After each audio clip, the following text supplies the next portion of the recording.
Hi, everybody. Good morning. I think I'm live. My name is Lisa Dublin, and I am a certified life coach, the founder of the Speak with Confidence program. If you want to find out more about this program, I'm right here. Let me see if I can do it right here. You'll see a little promo code for Speak with Confidence. We are starting in February. I'm so excited with how the cohorts are shaping up. And so you can find out more about the program there. But I am excited today. Started going live on a Monday, just going back to the basics. This is Basement Chronicles, a live stream that I began all the way back in 2020, and we know what happened then. And, up to now, it talks of staying power, if I may, and just bringing inspiration and clarity, just wisdom, that kind of thing, to have those kinds of conversations that I think are still very important. Back in the day, in 2020, we had more time, right? Life has changed. Life has perhaps picked up a lot. A lot of people are going back into the workplace. In fact, where I live right now here in Edmonton, come February 1, in a couple of weeks, some 12,600 people in the government of Alberta are expected to go back full time into the office spaces, into the workplaces. So they're going to be stopping the whole hybrid arrangement, and everybody's heading back into the office. There have been other places that have stopped the hybrid, even, or even remote working, and some people are lamenting it. And I remember in 2020, when we were sent home, March 19th to be exact, that when I tasted the life of being able to work from home, which I absolutely love, I began to pivot. I began to really like try to make life so that I wouldn't have to go back. And it has led me to where I am today. I'm a certified life coach, a speaker, somebody who teaches speaking. Throughout all of it, however, and doing all the reading, all reading biographies of people who've done way greater things than me, I've realized that there are certain preconditions for being the kind of person who has options, who wants to live the kind of life that you want. And so I want to invite you, for the next couple of weeks, I want to invite you to put an alarm in your phone. We're going to start on time. I had trouble with my mic this morning, so that's why I was a bit late, right? um I want to invite you to just join me on a Monday at this time, for me to talk about something that I've called the 4D life, because I've just looked at how I've been able to do all these things, how other people who've done way more and accomplished a lot more, how they also have been able to accomplish things. And it seems to me, and I want to teach on that today, and also introduce you to a couple new people, a couple people in my Speak with Confidence program, tell you more about the program as well. So stick with me. You can just let it play in the back while you go about your business, okay? Or while you are maybe driving in the vehicle if you are in another part of the world. I know it's about 8 o'clock Eastern Standard Time. It's also 9 o'clock in the Caribbean. So welcome wherever you're watching me from. Please say hi. Let's get right into this presentation. I actually have a presentation that I want to talk about today. And then every Monday, we're going to speak about one part of it. Okay. Are you ready? Are you here? How's your Monday going? You're in the land of the living. I hope you've told yourself great things this morning. Not that life is perfect, but to say that I'm alive, I've got breath, life will make a way. God will make a way. Like, you've got to start with that kind of understanding that, hey, yeah, it's going to work out for whatever reason. Like, something's going to work out for me. So, everybody, so when I really looked at how things happened in my life, let me take out a couple of things there. Let me remove the promo. I'll tell you more about it in a bit. Where is that promo? The QR code. I will remove the QR code for now. Okay, so let's go, right? When I really look at what works in life, and it came about as I was writing my book and all of those things, I realized that there were four things that were foundational to my growth, foundational to being able to be the person who produced perhaps more than most people, truth be told, foundational to being able to accomplish more. And I call these things the 4D life, the 4D foundation. And these are desire, design, discipline, and determination. So I have begun, and if you are hearing me and this is making sense, and you think your people might be able to, benefit from such a speech, such a presentation, let me know. I come into places and I really talk about it because this is about personal leadership. And when you can lead yourself and when you are self directed with that kind of foundation, most likely then you can become the leader who leads others. Is that clear? Does that make sense? So let's just start with I won't go through all of it today because, the time is of the essence. But here's the thing: the four pillars in life, the four foundational pillars, according to Lisa Dublin. Desire, to have a burning hunger for a certain thing. Design, to have the architecture of the life you want, to not just take it as cookie cutter, but to decide this is what I want, this is what I'm going after, that's how I'm going to live, in spite of how you see other people doing it. Then, of course, a big one, and most people have it in some areas and don't have it in others. It's the same thing for me. Where I am disciplined, I get results. Where I don't have discipline, things go awry. And for most people, we can point to areas where we are super disciplined. No one has to tell us to do certain things. But in other areas, we could benefit from other, more discipline. Let's also talk about determination. And, I'll show you, I have a couple slides and so on. I'll show you how these things actually come together. Determination is unbreakable resolve to reach the finish line. Like, no matter what happens, I'm gonna get there. It's not that I don't care. Hey Naya, how are you? Good morning to you. Good morning, right? It is not even about, oh, yeah, there are obstacles, but determination is make a decision and make it right. Determination is I will find a way to get to that goal no matter how many obstacles get in the way. I'll regroup, I will come back and do it but I'm getting there. And these 4Ds, I call them the 4D life, the 4D foundation. I'm still like playing with it, getting it all together. But for me, these four things have governed my life. And at any point in my day, at any point in life, I'm literally in one of these states of being. So I wanted to talk about desire today. I think perhaps one of my biggest, let me stop the sharing. Let me stop and come back here. I wanted to talk about desire today and to ask you. I've presented the desire module kind of to my Find Your Fire group, our group of speakers that I brought together to get them going on speaking. And what has happened is they've done way more than that. They've like deeply gone into who I am, what I do, produce stuff, which I'm so happy for. And that has been such a blessing. So we were talking about desire. And as I speak, I'm going to leave every day, every Monday with something for you to do. That's what the application will be about. And I want to ask you, what do you desire in life?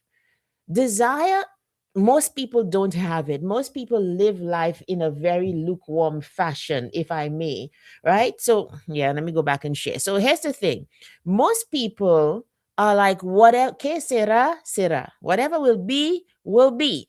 Is that you today? Are you just going with the flow? Or can I take you back to when you wanted things in life very deeply, when you were a kid, for example, or even a teen? I remember, let me just tell you about my little experience with desire even as a teenager. I remember back in St. Lucia, I've always like been on this little, perhaps I always was on this journey of, can you hear me okay? Somebody let me know if you can hear me okay, right? I've always been on this journey of, exercise and that kind of thing. Hey, Victor, how are you doing? Happy New Year. Long time no see, my friend. So I remember I must have been at secondary school, high school, in St. Lucia, and my birthday was coming up. And there was this really nice little store in the boulevard in St. Lucia, in the middle of the town, called Y de Lima. And in the show window, there was, you remember, there was a exercise program called Get in Shape Girl. Who remembers that? Okay. Doesn't matter if I'm dating myself. So what? I'm aging like fine wine. Thank you very much. Okay. Right. So there was this Get in Shape Girl, a big box, a huge box, right? And it was in the show window. And this girl, a teen girl, she had leg warmers, and there was a bar. And I just used to, after school, go into the boulevard and just watch that box and be like, this is what I want. And I told my parents, that's what I wanted. And I just save it. Can you imagine? Have you ever done that? Every single day, I passed by that show window and I looked at that box and I saw myself in the leg warmers in the middle of the Caribbean. God help us. Right? Uh, and I got it. I got it. I didn't even know that it was a ballet like workout thing. So I would see me like doing plies and so on. I knew nothing about any of those things. But I saw that box. I wanted what was in it and I hankered after it. And for me, that was one of the earliest like experiences that I can point to about desire. And I know I'm speaking to adults here at different stages in your life, but it is not too late to want like we used to as children. I think that's the one thing I have more than most people. That even at this age of 50, I still have the childlike wonder of desire. It always starts there. Like what you want should be free from the limitations of how you get it. One of the stories I always relate is one that I heard Bob Proctor speak about when he says, like, he was working with this couple who wanted a house. And, instead of them just wanting it, they're like, yeah, we want it, but how are we going to get it? We don't have the money. We don't have this. He said, I didn't ask you how you were going to get it. I simply asked you, do you want it? And many times we don't desire because we don't want to be disappointed. But can I tell you that I believe, and life has proven it so many times over, that the way you get things is to first begin with that childlike spark that you won't let go. And what do you long for? What do you refuse to tolerate that maybe other people do? What about the bold declarations and visualizations that can help you to be the person you want to be? We've got to desire things with red hot energy. And I think, well, of course, here's the thing. Let me stop sharing for a bit. Here's the thing. As you get older, you get more disappointment. Is that true? And I believe it's because of we know about bureaucracy and red tape and people fighting you down and not getting what you want, right? And because of all of these experiences, death by disappointment, the death of desire comes because of living and how life knocks you down. But you've got to have that like it has to just renew again. You have to have the hope. You've got to desire it because that is the fuel that literally takes you to the next step of perhaps getting what you want, going after the goal, grabbing it and not letting it go. It starts there. And so, what I want to say today is desire what you want what you want, like big things, little things, in between things. We've got to be so alive every single day that, it's an adventure in us, first of all, tapping into who made us. Like that's how I begin my day. I hope you do as well. Like God made you. So you want to check in with him to know what you should be and who you should be, right?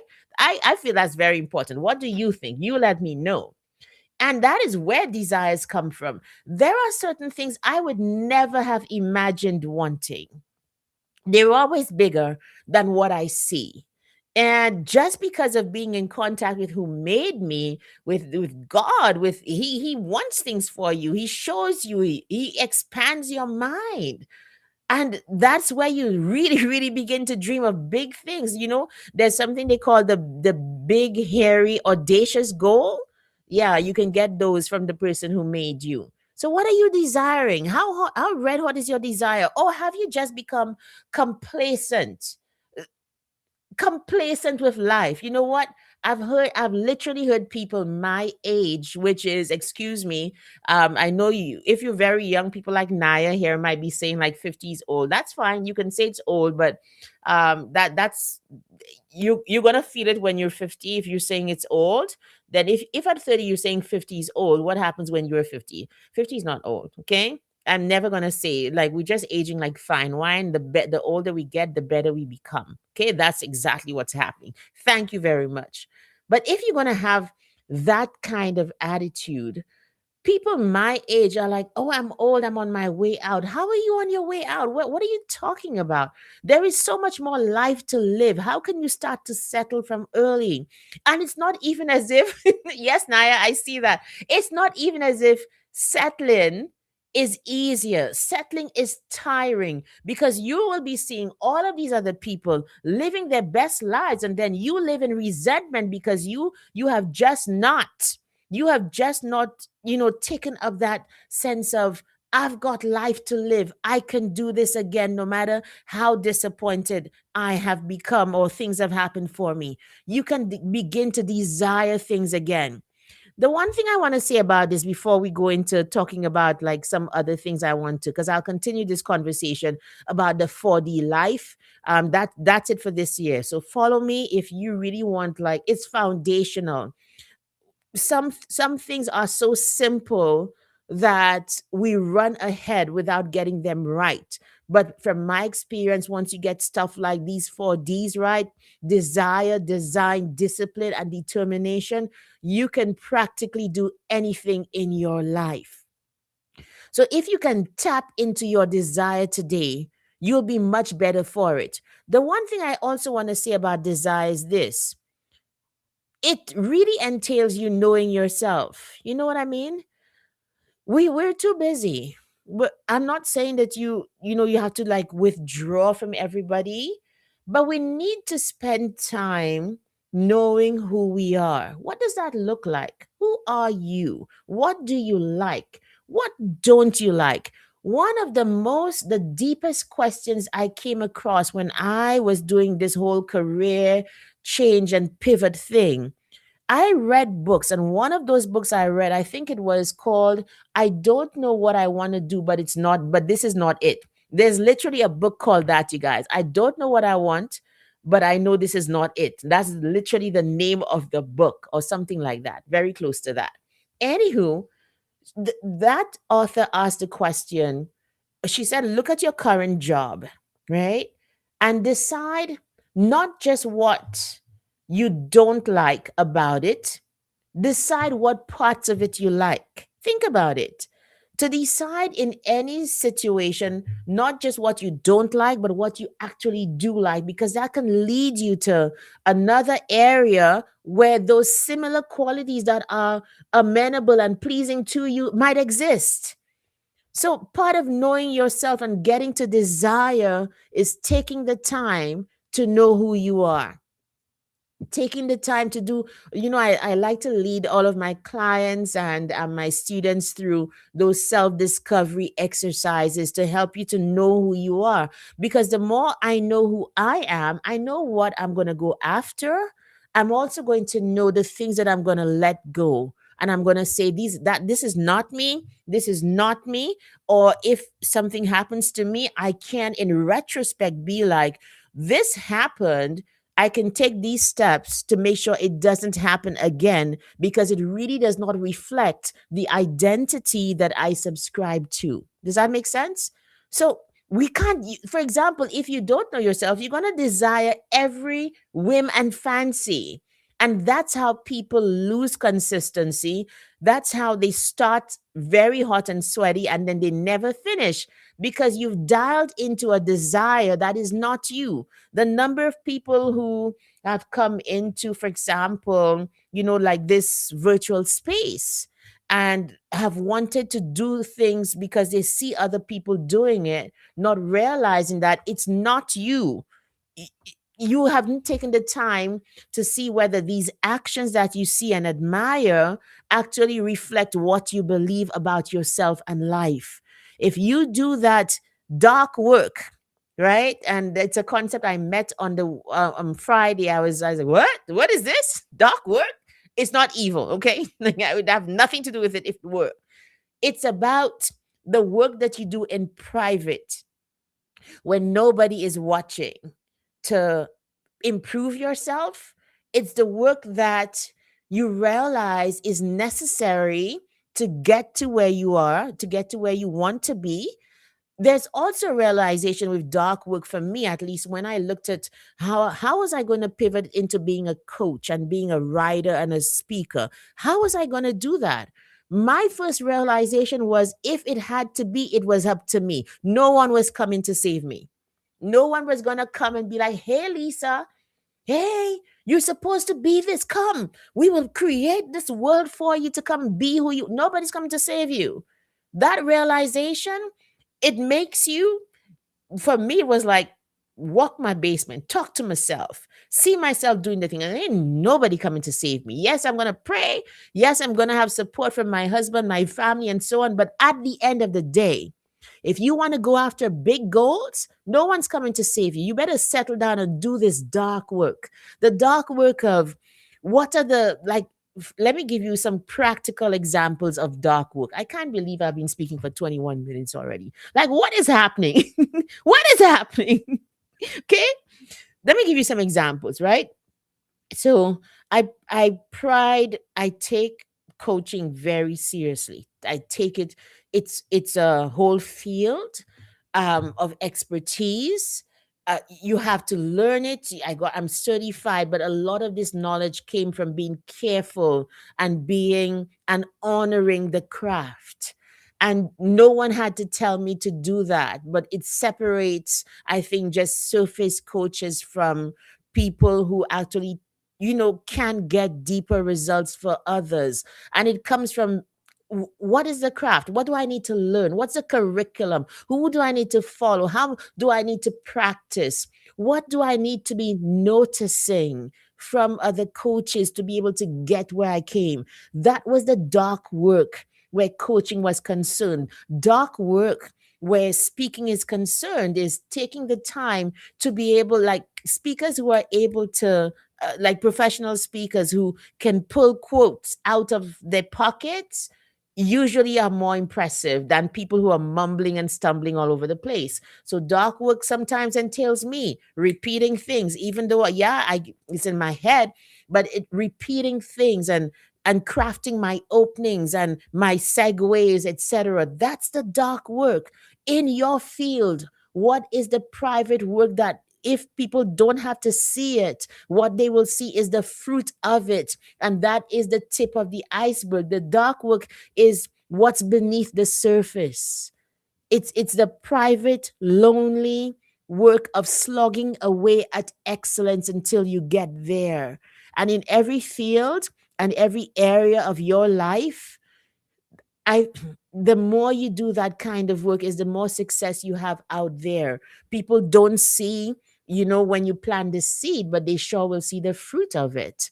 And I love that concept because the 4D life that I speak about, desire, design, discipline, and determination, that is the dark work of making yourself successful, of overcoming, of pivoting, of getting unstuck. And many of us don't want to do it. We want the quick fixes. We want things to happen in a hurry. When if you take the time and you sink your teeth into one thing in particular, or even one thing at a time, you will get results.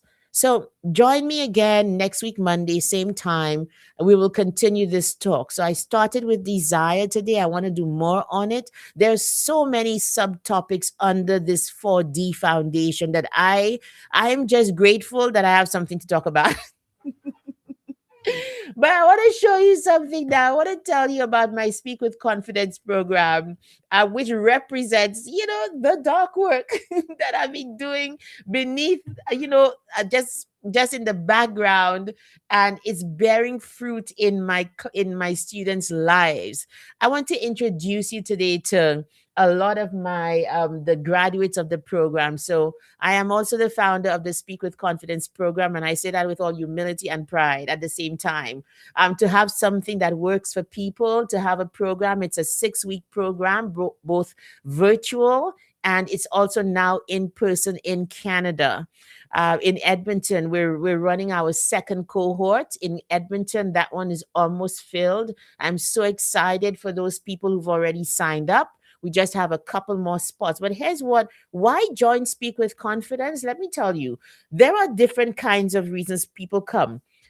I've had students who've come because they are on the cusp of change, like they've recently been promoted and they want to secure that job. So they're promoted and they have a probationary period, and they're like, I'm coming in to Speak with Confidence to ensure that at the end of the 3 months or 6 months or whatever, depending on how high up they are, that I get this job. And they do that by building their confidence, by speaking up, by getting the ability and the courage to speak up, to give solutions in the workplace or in the business place, and to ensure that these kinds of things stay for them. I've got people who've come in to Speak with Confidence because they're at the point of losing their job. They've been told shape up or ship out. Okay. And we have worked together to make performance reviews, or what's it, they call it a something development plan, a professional, a progressive development plan or something. No, that becomes of non-effect. We've done that so that whatever needs to be fixed is fixed. Whatever problems, especially problems with like interpersonal relationships and so on, some which what way you learn to be more sociable and more you learn to communicate better in Speak with Confidence. We have people who come in to Speak with Confidence because they have moved countries and they want a way into their new society. It's very hard leaving where you came from, where you had your credibility, you had your professionalism all set up, and you come into a new place where you don't just have to start from scratch. You might also have to deal with people's stereotypes. You have to deal with a new community, and you are out of sorts. Like, what do I do?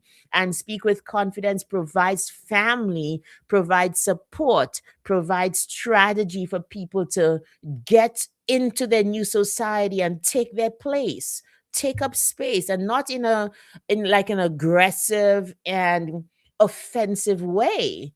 But diversity is beautiful. It really is. And it gives you way more options, way more solutions. It has been proven that the companies that invest in diversity, companies that are more diverse, are actually more valuable and provide more effective solutions to the public. And by obviously, if you do that, they are, in terms of profitability, they are also more profitable.